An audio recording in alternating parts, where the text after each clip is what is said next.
अगर आप भी चाहते हैं बिट्टू मलंगिया इंटरटेनमेंट का ऑडियो वीडियो सबसे पहले आप तक पहुंचे, तो लाल बटन को दबाकर चैनल को सब्सक्राइब करें और बेल आइकन दबाना ना भूलें।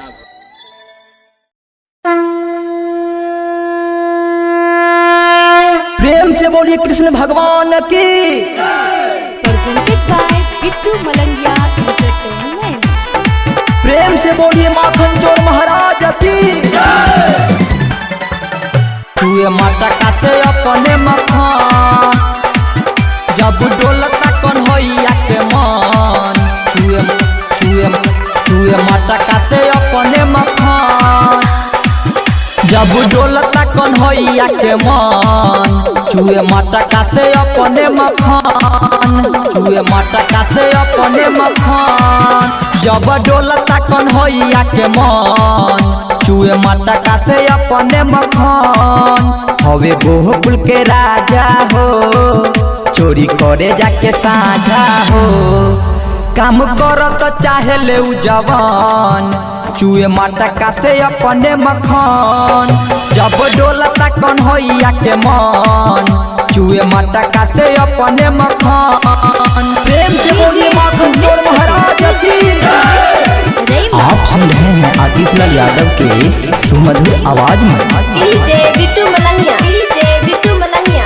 अखन अहाँ सब सुन रहल छी मधुबनी सा संगम सहेली म्यूजिक के शानदार प्रस्तुति। मधुबनी मधुबनी। भादो चढ़ते अखार ओकर गुंज जयकार, लोक मंडप सजा हवेला होके भगती में लीन। भगत नाचे रात दिन, जब जन्मदिन आवेला।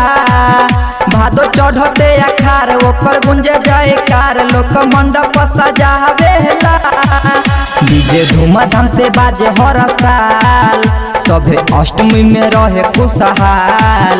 डीजे बाजे धूमधाम से हर साल, सभे अष्टमी में रहे खुशहाल।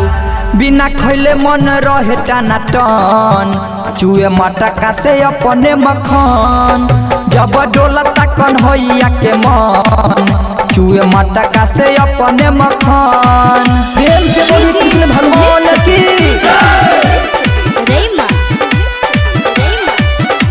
अखन अहाँ सब सुन रहल छी मधुबनी सा संगम सहेली म्यूजिक के शानदार प्रस्तुति। DJ Bittu Malangiya, DJ Bittu Malangiya. मधुबनी मधुबनी। हवे कृष्णा भी एक, उनकर नाम बा अनेक। बारे यशोदा के लाला हो, केहू कहे नटखट, केहू कहे माखन चोर, केहू कहे बंसी वाला हो।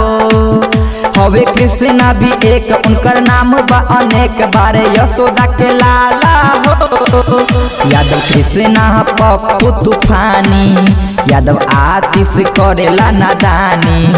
यादव कृष्णा पप्पू तूफानी, गायक आतिश करेला नादानी।